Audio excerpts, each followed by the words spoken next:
Normal looking photos that have a disturbing backstory. On Christmas Day in 1929, Charlie Lawson would murder his wife, 6 of his 7 children, and take his own life. This photo shows a nice, large family vacationing in Sweden in the 70s. The kid in the brown shirt, however, is a 14-year-old boy named Osama. Years later, Osama bin Laden founded the pan-Islamic militant group Al-Qaeda and was responsible for the 9/11 attacks. This is the last known photo ever taken of comedian Robin Williams. It was captured October 8th, 2014, just one day before he took his own life. This rare picture shows a man playing with kids in his neighborhood. If you don't recognize him, this is one of America's most infamous serial killers, Ted Bundy. This photo shows Michael and Susan Kuhnhausen after being married for 18 years. In 2006, Michael hired a hitman to kill his wife. However, Susan choked the man with her bare hands, saying, "Tell me who sent you here, and I'll call you an ambulance." My name is Fiona Schaffelet, and I died in May 2003 at the age of 5.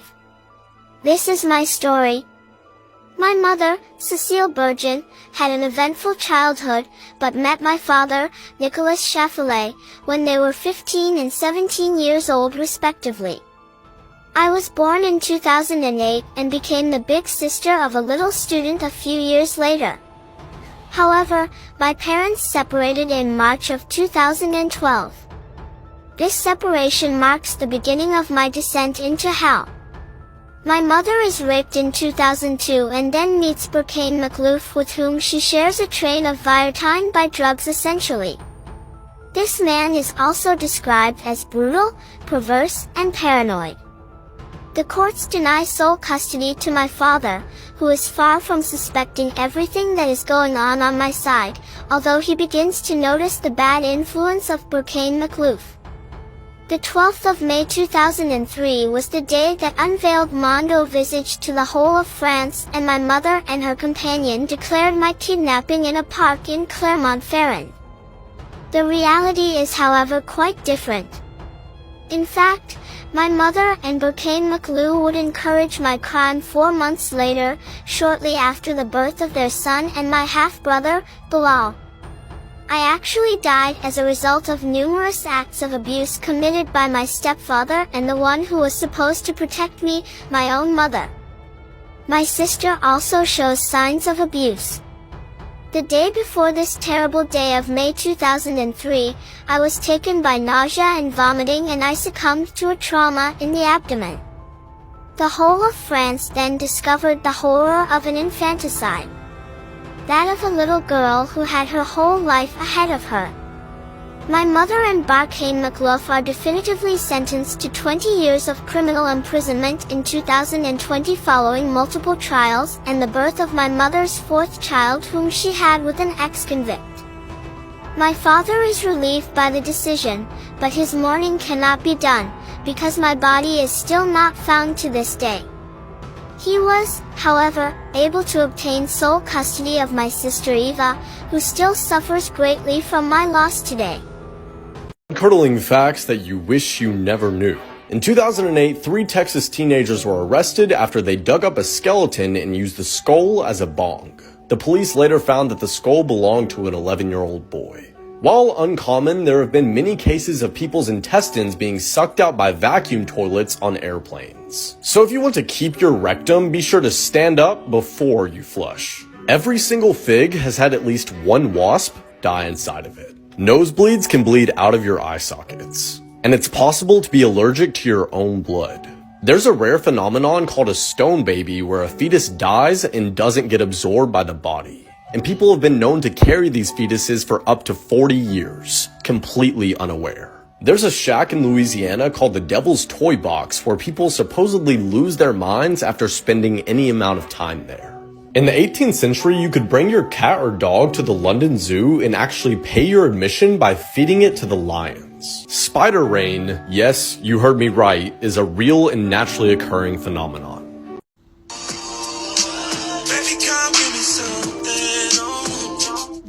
This is Ikea Duncan and her boyfriend Jova Terrell. They are charged with abusing their own children. Oh yeah, and let's not forget that Ikea was an active TikTok user.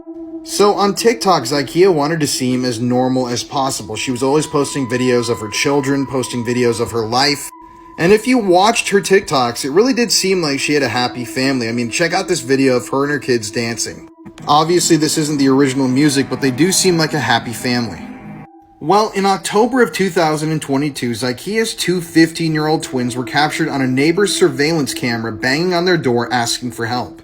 The neighbor took the twins in and then called the police because what she heard from these boys was disturbing, to say the least. According to the twins, their mom had kept them locked in a laundry room with zip ties and handcuffs, and had been forcing them for months to drink bleach and other cleaning products, basically torturing her own kids. So after she found out about this police report and found out that the police were coming, Zykia and Jova went on the run. And Zykia took 5 of her kids with her, which issued a statewide Amber Alert. Thankfully, though, they were captured shortly afterwards in Louisiana and were then extradited back to Texas. But Zykia didn't have a perfect past, and in fact, in 2019, she was previously convicted of cruelty to a child. These charges stem from an incident in Louisiana where she completely deserted a child. Now, it's unclear if that child was her child or who the child was, but obviously, she should not have been around kids. There was also a disturbing court document that emerged after her arrest, which showed that 10 years prior, one of her children, who was then only 5 years old, was taken to the hospital after they showed up to school with burns on their hands, feet, and private parts. So this abuse had been going on for over a decade. And after some examination, it showed that those burns came from scalding hot water and that the child also had bruises all over their body. And because of the time that crime happened at, it's assumed that the kid that was burned was also one of the twins who had been being locked up and forced to drink bleach. It's just disturbing to watch the videos of her dancing with her kids when you have no idea what she was doing to them behind the scenes. For all we know, she could have been forcing them to dance in these videos. I'm excited for their court case to come up, and I'm really hoping that they face some hardcore time. Because anybody who abuses a child should get the harshest punishment possible. Imagine being so angry at your co-workers that you feed them to pigs. Susan Monica from California was born as Stephen. After being honorably discharged from service in the Navy, she began living as a woman. In 1991, she bought a huge farm in Oregon and had a number of pigs and chickens. In 2013, she met Robert Haney. Now, they had an agreement that Robert would stay on the property while building a house on it from scratch. However, in December 2013, Robert's family were growing quite concerned. It had been around 2 months since they'd last heard from him, so they decided to head over to the farm to see what the matter was. Now, Monica greeted them when they arrived on the farm. She gave them the news that Robert had basically just up and left. However, his family were really concerned to see that Robert's trailer and his pet dog were actually just there on the farm. There was no way that he would just leave without taking his trailer and his dog. They filed a missing persons report, but it was very difficult for police to try and track Robert because he used to pay for everything in cash. All they knew is the last person to see him alive was Susan. However, during the investigation, police found that Susan's story just wasn't adding up.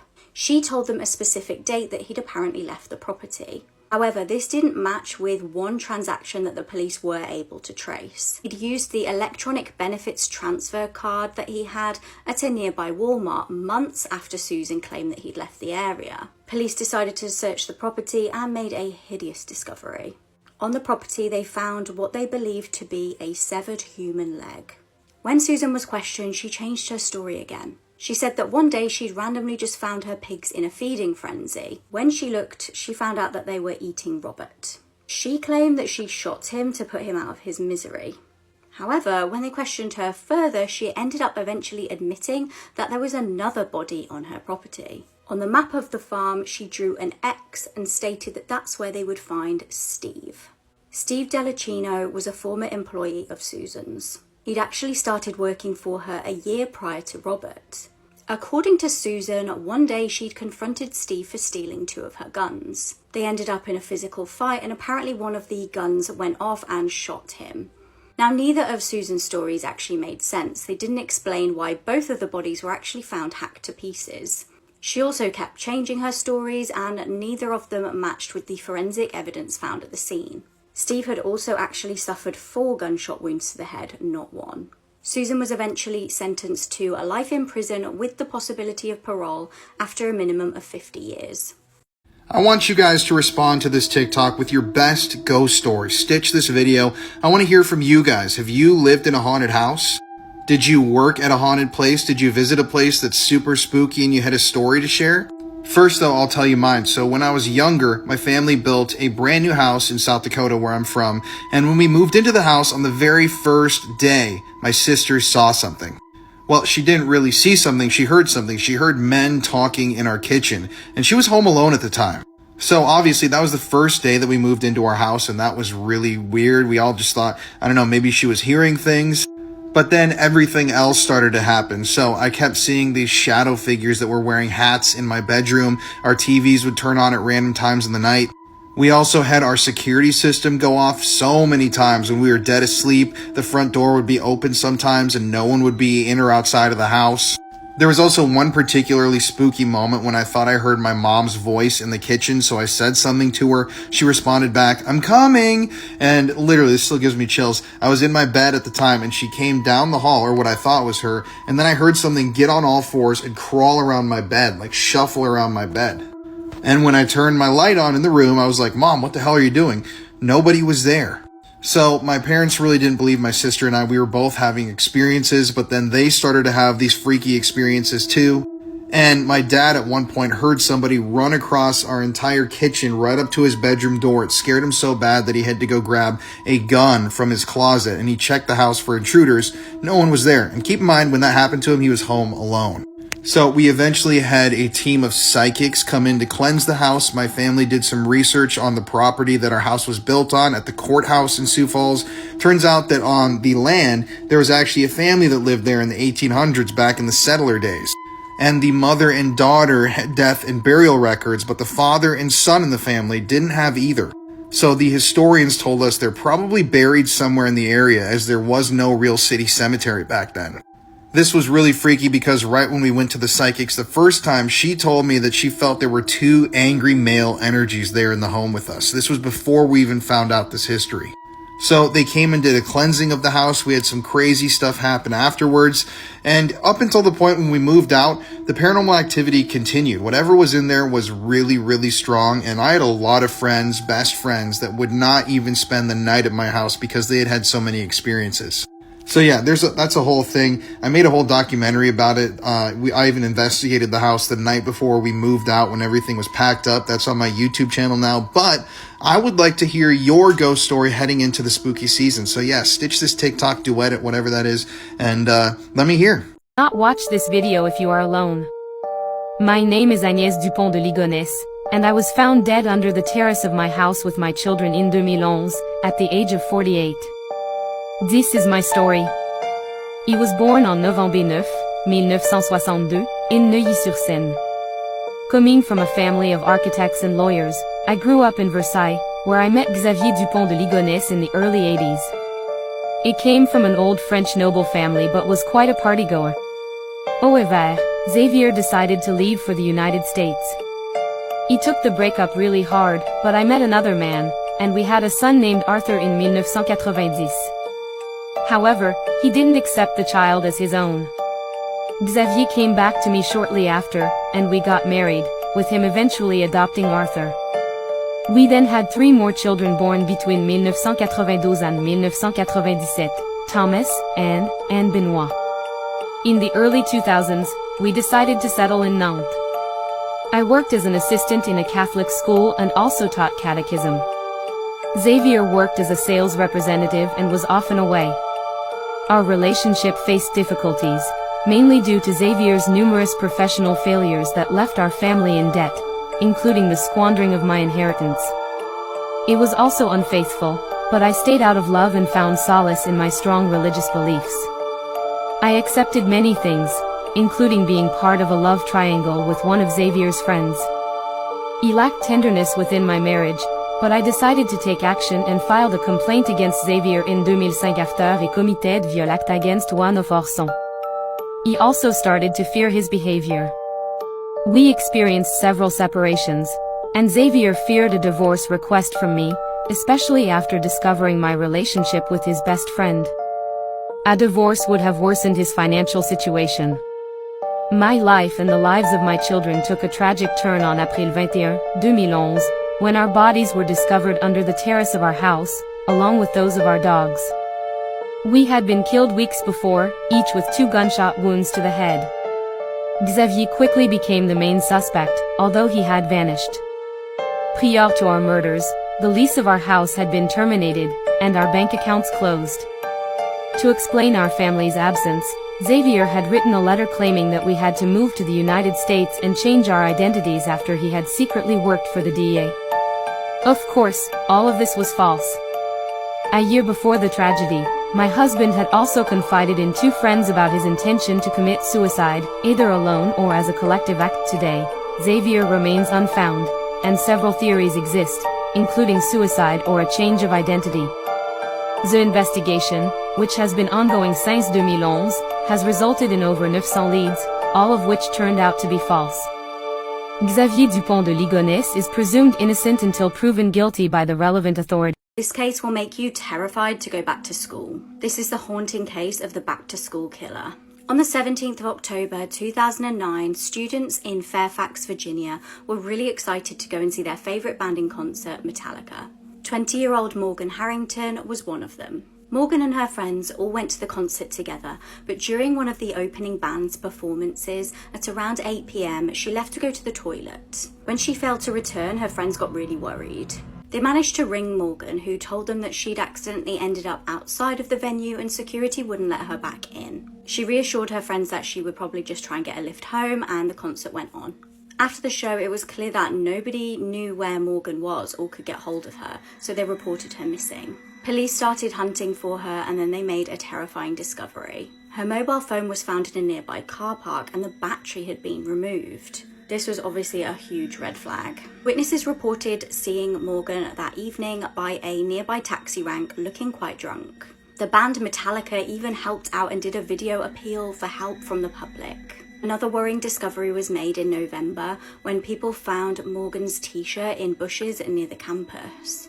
The case seemed to grind to a halt until January 2010, when a local farmer tragically found Morgan's body on some of his land. The police at this point were also testing the DNA on Morgan's t-shirt.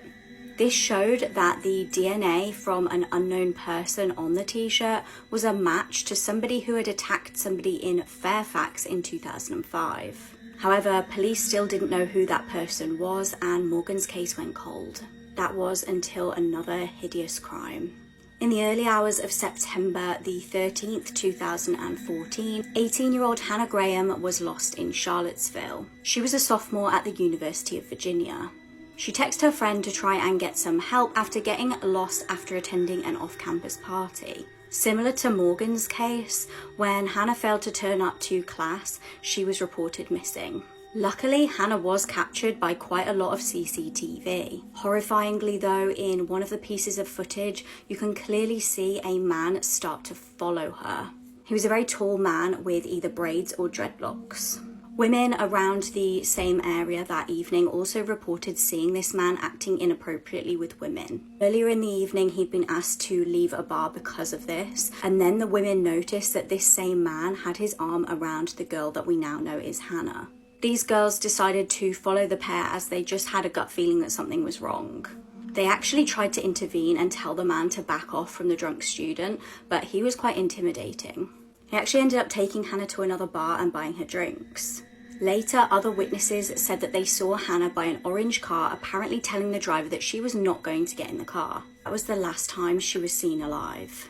Police managed to identify the driver of the car and the man, obviously, who was following the student as 32-year-old Jesse Matthew Jr. Infuriatingly, over an 11-month period, he had actually been investigated for allegations of art at multiple universities. He was never prosecuted, and he was actually able to just simply leave those universities after each incident. Now, interestingly, Jesse actually drove a taxi. If you remember back to Morgan's case, she had disappeared while at a taxi rank. After being interviewed by police, Jesse frustratingly managed to get away. He sped out of the police station and escaped. He He was plastered all over the news, and luckily a woman at a beach in Texas spotted him. She ended up calling police to report this, but they really didn't take her seriously at first, and she ended up having to call several times. After she literally had to beg them to show up, Jesse was eventually arrested. Police were able to link him to the attack in Fairfax in 2005 and also to Morgan's murder. A month later, Hannah's body was found just 5 miles from where Morgan was found. He was eventually sentenced to 3 life terms for the attack in 2005 and then given 4 life terms for the murders of Hannah and Morgan. In 2019, interestingly, he was actually diagnosed with stage 4 colon cancer, and I can't seem to find an update as to whether he's still alive. Please take this case as a warning to be extra vigilant and always stay with your friends on nights out. In an ideal world, we wouldn't have to do this, but obviously women are vulnerable, so please do keep a lookout for anyone looking vulnerable and walking on their own. What? Look in there, mate. Look in there. What? Look in there. Surgery in the 1800s was fucking insane. Literally no anesthesia, no fucking drugs. You was awake while motherfuckers was chopping you up. One of the professional choppers, Robert Liston, was literally one of the fastest surgeons, which is good because you obviously want that shit to be over with fast. One day he was working so fast on a patient that he accidentally cut off 2 of his assistant's fingers. Both the patient and his assistant later died of gangrene. Oh, that's not all. Also, during the procedure, he accidentally swiped his blade past one of the elderly doctor's coats. The elderly doctor thought he was cut and literally went into shock and had a heart attack. So this motherfucker literally killed 3 people trying to save 1. That was my bad. I was playing the game, and I butt dialed the phone. Okay. That was my bad. What? No. It's only me home. Okay, so this was just an accident. You call 911. Did you say you killed 2 people or something like that? Rainbow Six Siege. I had my headset on. Okay, how old are you? 17. You're 17. Do you have a driver's license or no? No. Okay. I don't have a driver's license. Are you? Where's your parents at? Work. Okay. No. Do you want me to talk to your mom? Yeah, you can. You're not in any trouble, man. All right. If it's an accident... Hey, is this Elijah's mom? Okay. Yeah. Hey, so what happened is I guess he's saying that he was playing a video game and in the process of accidentally calling 911, he said that he killed 2 people, but he was talking about on the game. So we thought that there was a double murder, so we showed up to your house with a bunch of us. That's why we're here talking to your son, okay? So there's nothing to be worried about, okay? Yeah, I got a call. Yeah, we're just we're just doing our due diligence here, trying to figure everything out and make sure that everybody's okay, because we have to do that when we get a 911 call.